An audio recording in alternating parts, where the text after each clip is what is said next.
وقعة جديدة في مدينة بالعاشر من رمضان في محافظة الشرقية، طالب يصاب بثقب في أذنه. يا ترى ليه؟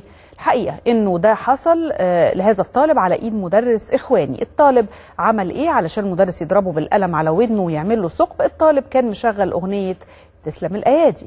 طيب أنا معايا محمد عبد العزيز والد الطالب. يا أستاذ محمد، مساء الخير. السلام عليكم. وعليكم السلام ورحمه الله وبركاته. سلامة ابنك طبعا، الف سلامه. قول لنا ايه اللي حصل؟ تسلم يا فندم، ربنا يخليك. شكرا ليك. ايه اللي حصل؟ والله اللي حصل اني كنت رايح الشغل الساعه 7:30 الصبح، فطلبوني قالوا انهض ابنك مصاب في المدرسه. فجريت طبعا بيني وبين المسافه، خدت تاكسي ورحت، لقيت ابني في حاله انهيار تام. ولقيته يعني قالوا لي ابنك مات في المدرسه يعني. قالوا لك مات؟ قالوا لي مات في المدرسه، فانا جريت منهار. قالوا لي ابنك مات في المدرسه. طيب اتفضل يا استاذ محمد. رحت شفته؟ لقيته تعبان جدا. تعبان جدا، وقعدت بقى يعني تعرفي قلب اب على ابنه بعد طبعا. وشفت المنظر. فعملت اللي عملته وفقت. لقيت ابني قدامي، خدته في حضنه. مالك يا حبيبي؟ قال لي المشكله اللي هو مدير المدرسه بقى، قال لي في مشكله بين الطالب وبين ابنك. قلت لا ده ابني غلطان، اجيبه دلوقتي قدام الطالب، المدرس يجي وابني يبوسه ويعتذر للطالب الاستاذ بتاعه. تمام. قال لي لا المشكله مش كده، المشكله ان ابنك وطالب مميز عندنا وطالب المثالي. وبياخد شهادات في المدرسه تقدير كل سنه. واحنا ممسكينه الاذاعه بتاعت المدرسه. فجايب طلبه جداد يعلمهم على الاذاعه. فبيقولوا له شغل يا اسامه تسلم الايادي. فقال لهم لا، ما حاجات ممنوعه الحاجات دي عندنا، مدير المدرسه مانع الحاجات دي. فطالب اخواني المدرس الاخواني ده قال له تنشال الايادي. قال له لا، تسلم الايادي يا استاذ، خد الميكروفون اهوت، قول يا بابا ما حسيتش بنفسي اللي بتبواني وبالاقلام على ودني ما حسيتش بالدوخه، رحت واقع بالرجله في جسم ابني وبالشلاليط في الولد.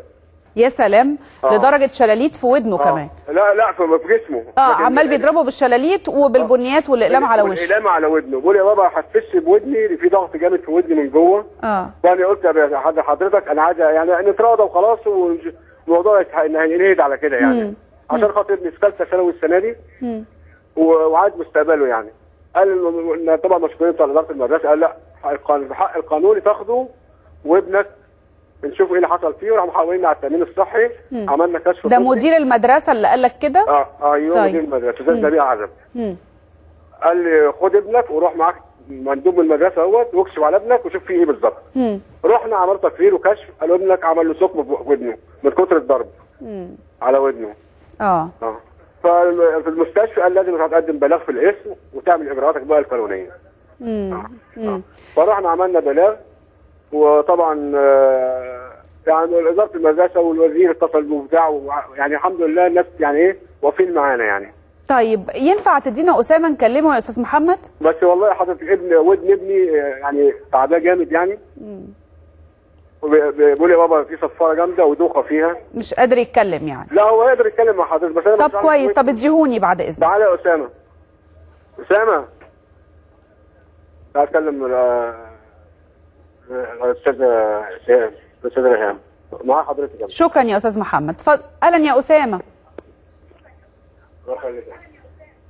اهلا. السلام عليكم. وعليكم السلام ورحمه الله وبركاته. الف سلام عليك يا اسامه. الله يسلمك. هم ينفع يوطوا صوت التلفزيون يا اسامه؟ معلش. طيب متشكره. طيب انت عامل ايه الاول دلوقتي يا اسامه؟